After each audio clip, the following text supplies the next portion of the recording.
Salut les amis, c'est Paolo. Bienvenue sur FastProg. Les photocellules DIR10 ou Delta S sont deux paires de photocellules esthétiquement différentes, mais possédant les mêmes bornes de connexion. Elles se branchent exactement de la même manière. Il en est de même concernant les DXR et les DLX. Nous allons voir ensemble le raccordement d'une paire de DIR10 ou Delta S sur une entrée de sécurité et d'une paire de DXR ou DLX en série avec une barre palpeuse sur une autre entrée de sécurité de la ZBKN. Cette configuration vous permet d'associer un mode différent à chaque entrée de sécurité. La barre palpeuse aura obligatoirement la même fonction que la paire de DXR ou DLX à laquelle elle sera raccordée. Je vous expliquerai ensuite comment les activer sur la carte de commande. Pensez toujours à mettre hors tension votre automatisme avant toute intervention sur la carte de commande. Voici représenté en haut le bornier de la carte ZBKN. À gauche, la réceptrice RX et à droite, la cellule émettrice TX de la paire de DIR10. Plus bas, la réceptrice RX et à droite, la cellule émettrice TX de la paire de DXR ou DLX. Puis, la carte de raccordement du palpeur DFWN, avec en photo le bon réglage du contact mécanique.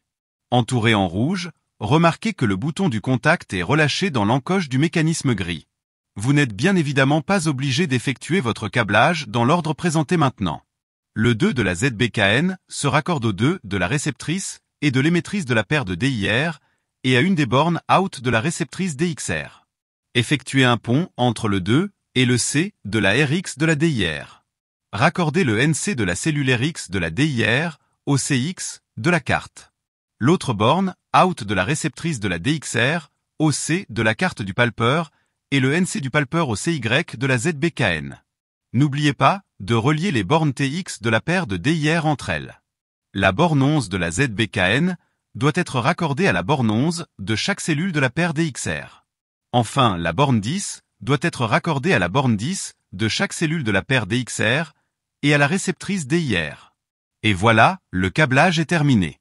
Il nous reste plus qu'à activer les entrées grâce à la fonction F2 et F3. Comme vous pouvez le voir sur la vidéo, il existe 8 différents modes de fonctionnement lors du passage devant les cellules ou la détection d'obstacles par les bords sensibles.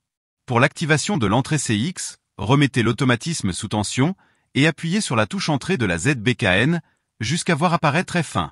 Puis appuyez sur la flèche de droite pour atteindre F2. Appuyez sur Entrée, l'écran affiche Off.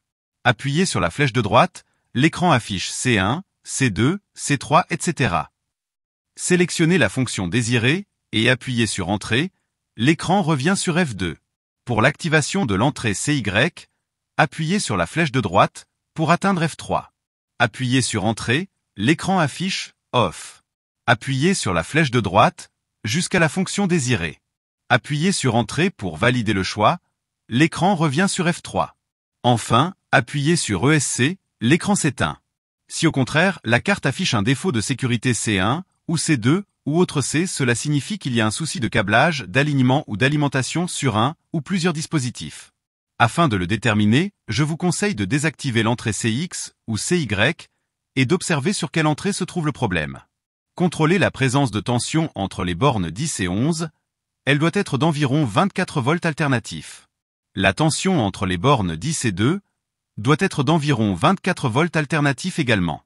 Assurez-vous que rien ni personne ne se trouve entre les photocellules, que l'alignement des photocellules entre elles soit bon, et que le fusible dans la cellule émettrice TX ne soit pas défectueux. Revérifiez le bon réglage du contact mécanique dans les bords sensibles. Vérifiez à nouveau le bon câblage. Et en dernier recours, si après tous ces contrôles, le défaut C1 ou C2 persiste, alors le test ultime consistera à débrancher les photocellules, les décrocher des piliers, de les apporter à proximité de la ZBKN, de les espacer de 1 mètre l'une de l'autre, et de les raccorder avec des fils apparents uniquement. Cette technique vous permettra de déterminer si vos photocellules sont défaillantes ou pas, puisque vous ne pourrez plus avoir de doute sur le raccordement ou l'alignement.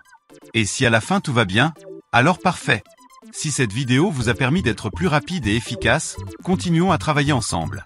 N'oubliez pas le pouce ou le petit commentaire, et n'hésitez pas à vous abonner, afin de découvrir le monde facile de FastProg. De nouvelles vidéos sont fréquemment ajoutées à la chaîne.